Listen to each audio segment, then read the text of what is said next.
Customer states they weren't paying attention and hit a bollard, and if they could fix it before the weekend so they can go four-wheel driving again. That's not very good. That's not very good. And that's not very good.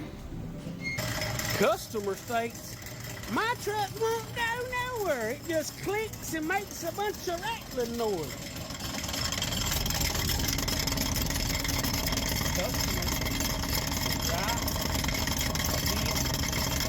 This vehicle came in for a no start issue, but the customer made no comments on any brake issues or noises. That's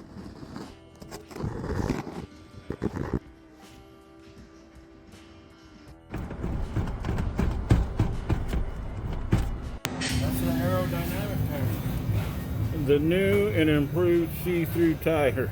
Yeah. They don't go flat either, see? Yeah.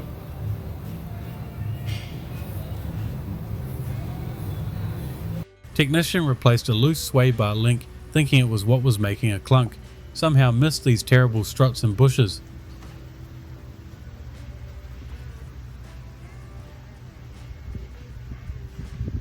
Customer states, I had an old jerry can full of gas. I didn't want to go to waste, so I put it in my car. Well, doesn't look very good, does it? A little milky color. Moral of the story, don't put old unknown gas in your car just to save $1, because then you're going to have to tow it down here and have me pump your Customer states my brakes failed due to using the emergency brake being put on during an incline. You wanna know how stupid you were at driving this? This mechanic had just finished wiring up some new subs underneath this vehicle's dash, and when they went to test the AC, oh no, it's too much negative frequency. So they decided to check the blower motor. Can you see? Oh my god, that's all like the rat's been in here and it's made a nest inside the heater, inside the blower motor. Let's turn it on at the same time. Oh my lord.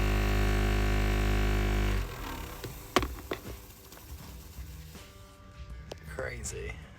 Customer states there's an insanely loud thumping noise coming from underneath the car. I think I broke something. When the mechanics were checking this out, they thought the engine was going to have a hole in the block because metal parts were sitting on the under tray. I'll turn that wheel, see if you feel any grip, any bearing up, no? So maybe... That's what's causing maybe it's lucky. That's gonna be annoying. And it's getting, yeah, this is it. Mechanic unfortunately found this note right after taking it for a test drive. So here's a big PSA. Do not put your baby seat in the front passenger seat of a car with dual airbags. You want dead baby? That's how you get dead baby. Customer states that this just started making noise and if they could check it out for them.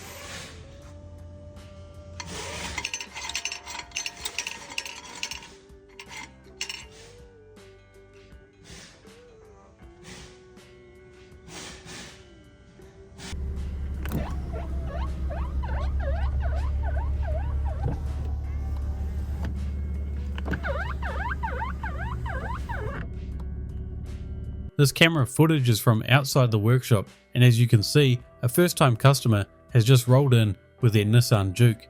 On the opposite side is the shop owner's Porsche, which they decided to take it out that morning to give it a quick drive, and you can unfortunately see what's about to happen. At least they don't have to drive very far to get repairs done.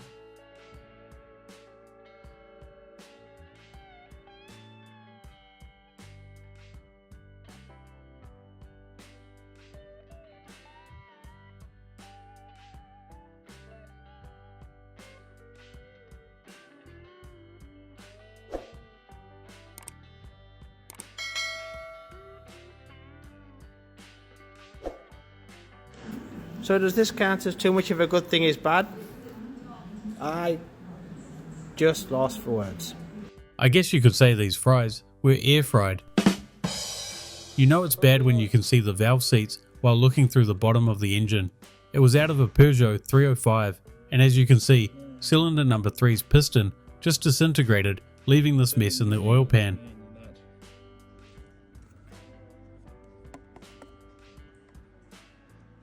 Det där är toppen. Det där är ventilens kassett.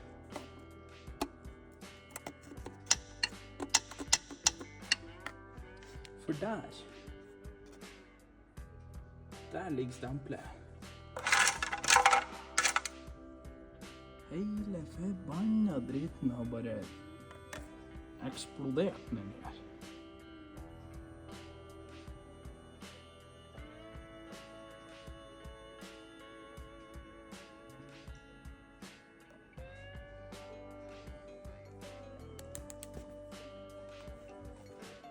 This turbo was out of an 06 F350 and managed to last 165,000 miles before blowing.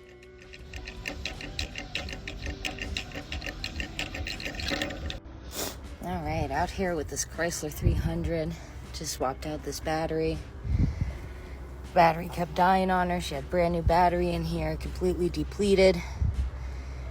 And the last guy who came to work on it, you know, just swapped out her battery. Kept swapping out her battery. Okay, well, what's making her battery go dead?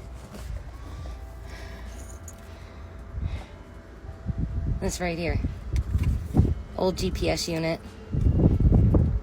Wires cut, but it was still active. And it was draining her battery. So, swapped this out under warranty. And she's good to go. This customer's wife hit a speed bump going so fast they snapped the strut.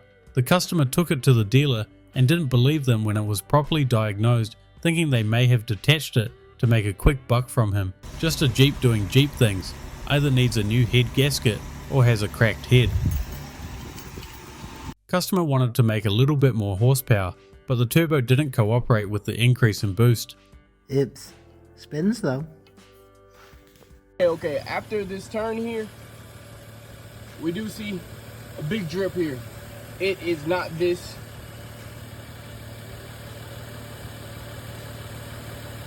We have a massive drip here. Massive. Customer states, I've been noticing my coolant has been slowly dropping and sometimes there's some on the ground. Yep, that's not good. Mechanic was hearing an odd creaking noise coming from the rear of their Mustang and finally managed to track it down to this weird spot.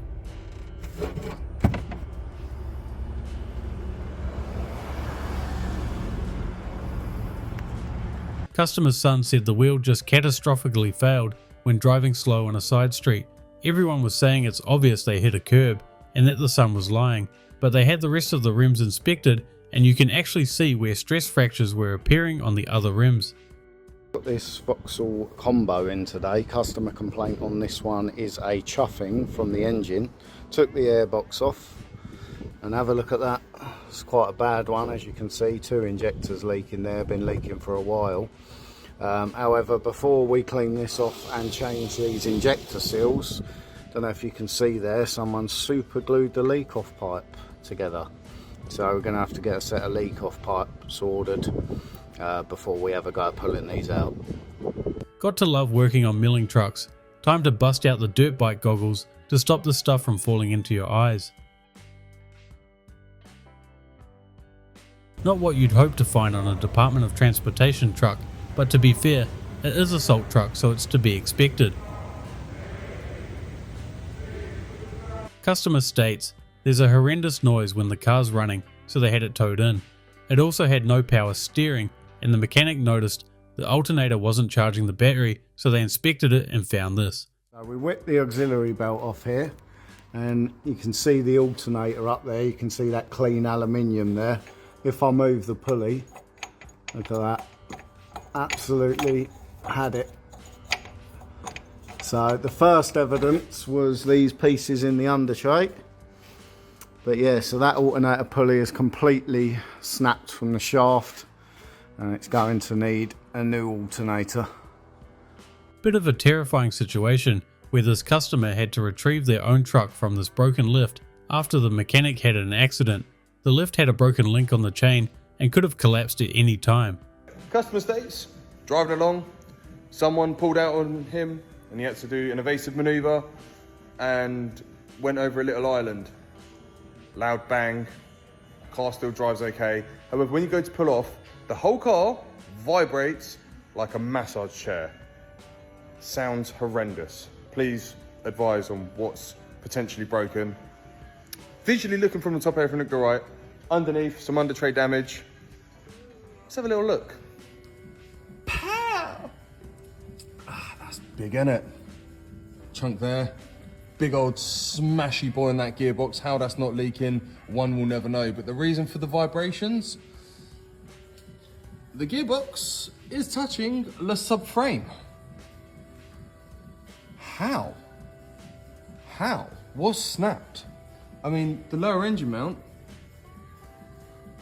that don't look broken.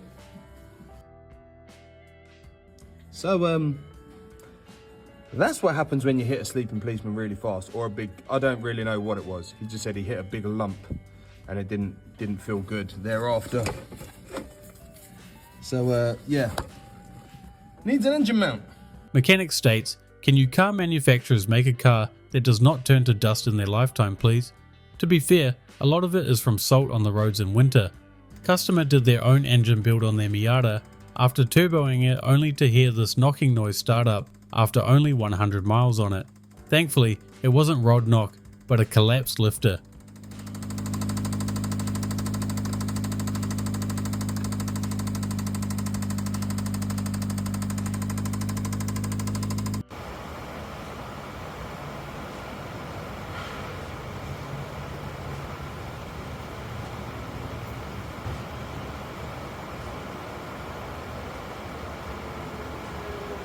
Sometimes the radiator leaks are hard to find, sometimes they're obvious like this one. Thanks for watching another episode of Mechanical Nightmare. I hope you enjoyed. If you have your own clip, you can send it to us on Instagram or using our Google Forms link. Also, we're almost at 100,000 subscribers, so if you watch our videos a lot, make sure to click subscribe. Otherwise, thanks for watching and I'll see you guys in the next episode.